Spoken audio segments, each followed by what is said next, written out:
Joanna Tan and Brook come out of hiding when a Japanese gangster with deadly secrets needs their help to keep those secrets from being exposed. We're going to talk about it in our review of Gun Honey Collision Course number 1 from Titan Comics. See you in 3. Welcome back to Comical Opinions. This is our review of Gun Honey Collision Course number 1 from Titan Comics. This issue is written by Charles Ardai with art by Anghor Kang, colors by Zhao Rodri, letters by David Leitch, and the main cover A, is drawn by Derek Chu.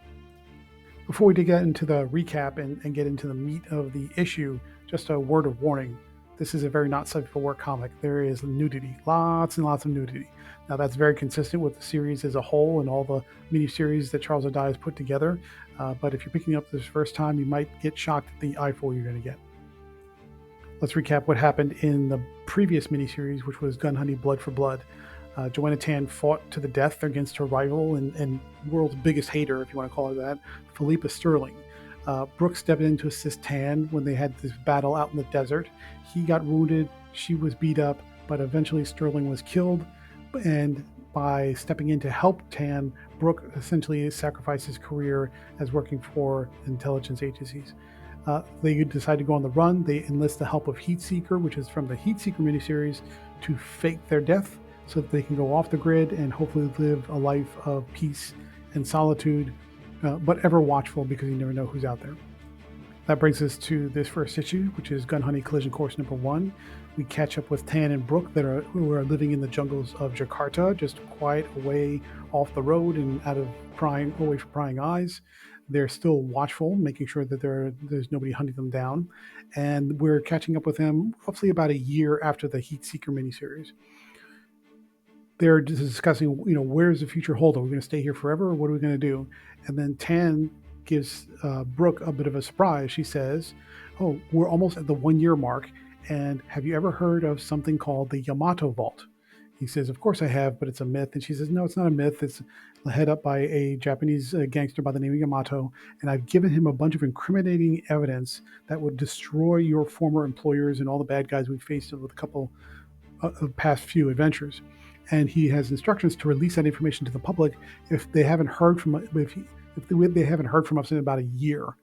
And so now the 1-year mark is coming up, and they say, "Oh, wow, okay, that's gonna create a lot of chaos." And unfortunately for Yamato, if anybody from any of my former bosses find out that he has that information, they're going to send people after him to kill him. We better go talk to him and let him know what the situation is, and to be very, very careful. And so they head off from Jakarta to Japan. Tan and Brook catch a ride on a freighter ship in exchange for helping out, moving boxes around, basically doing deck work. And they eventually get to Japan. And they happen to arrive at a Japanese casino run by Yamato's son. His name is Kyosuke. And they happen to arrive at exactly the same moment that 2 masked gentlemen kidnap Kyosuke, presumably for the information that he holds and to use him as leverage against Yamato. Tan and Brook see the car speeding away with Kyosuke, but they're powerless to stop it, and they go inside to try and find Yamato to talk to him and find out what's going on.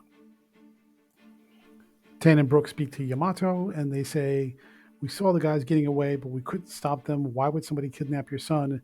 And they said it's probably, and they, through a series of bits of conversation, they figure out it's probably Kruger, who is one of the former bosses over Brook and one of the main bad guys from previous miniseries.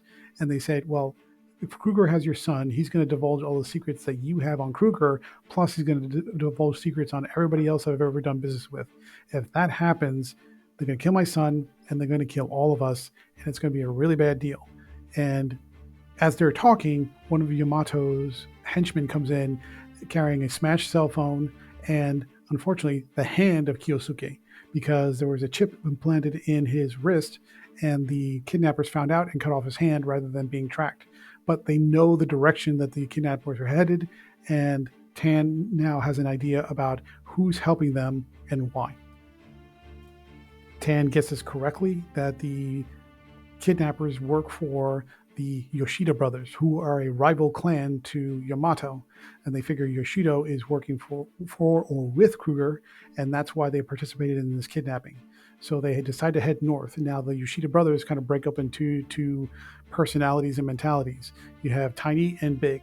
Tiny is tiny, but he's also a extremely dangerous MMA fighter and scrapper.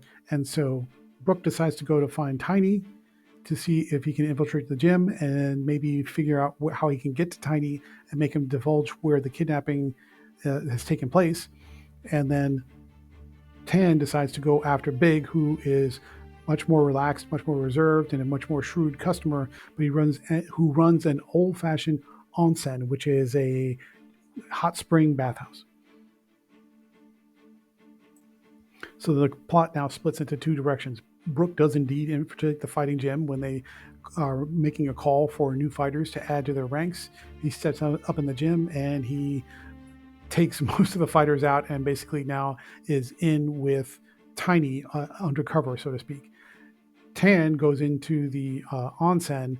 Of course, this is a hot spring bathhouse and it's a very traditional one. So everybody's naked and Tan's just running around naked, but she does manage to sneak in a gun and hide it in one of the baskets that are by the hot spring. So she gets into the pool. She's confronted by Big and she explains, hey, I hear you that you've kidnapped some guy. What's the story?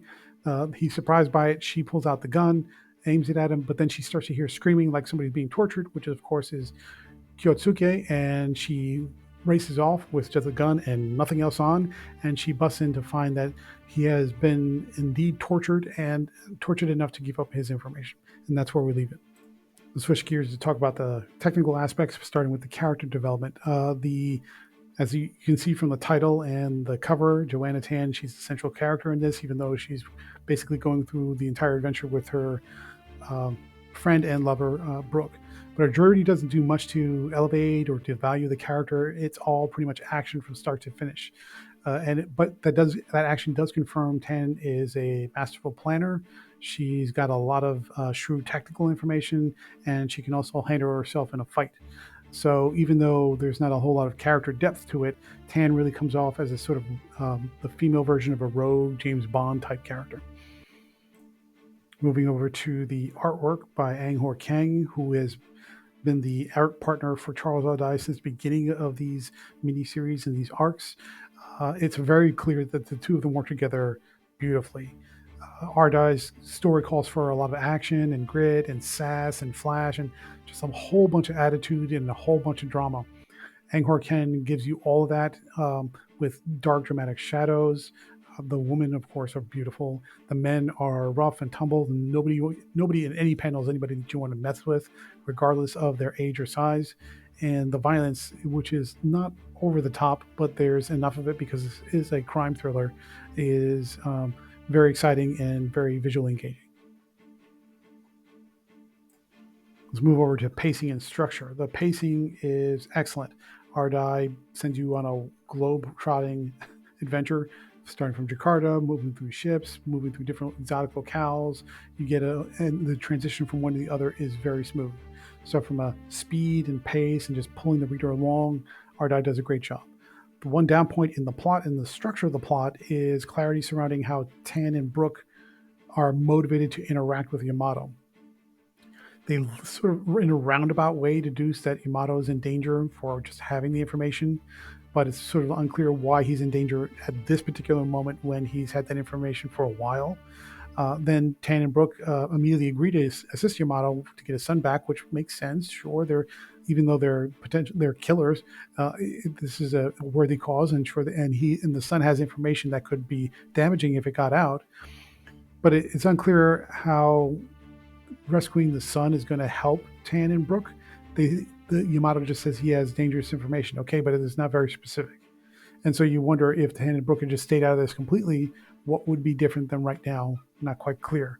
So the pieces are there, but the justifications for how those pieces fit together is a little dodgy. Following up on the consistent trend of themes this week, this one again seems to be all about survival. Brook and Tan are sequestered in Jakarta because they're trying to survive. They decide to go help Yamato because they want him to survive. And then they agree to help him get his son back from the kidnappers because if he exposes the dangerous information, then that puts their survival in jeopardy. So it's all about survival from start to finish. Let's take a step back and look at the bigger picture and where this miniseries fits into the previous ones, especially from the perspective of a new reader who might be thinking about jumping in. Uh, you can jump in if you're brand new and coming into this series cold and have no context for Gun Honey. However, it works a lot better if you go back and read the previous miniseries. That's not to say it's impossible to jump in, but a lot of the background and the context won't make as much sense, and it won't fit as well as you can imagine, because who is Tan? Who is Brook? Why are they together? Why are they hiding in Jakarta? None of much of that gets explained here. So if you really want the full picture and the context, you got to go back and read the other stuff. Final thoughts: what do we think about Gun Honey Collision Course number 1 from Titan Comics? It's a new adventure sending Joanna Tan on a mission to save assets for a Japanese gangster before that all gets exposed and everybody's put in great danger. The script is a good mix of action, violence.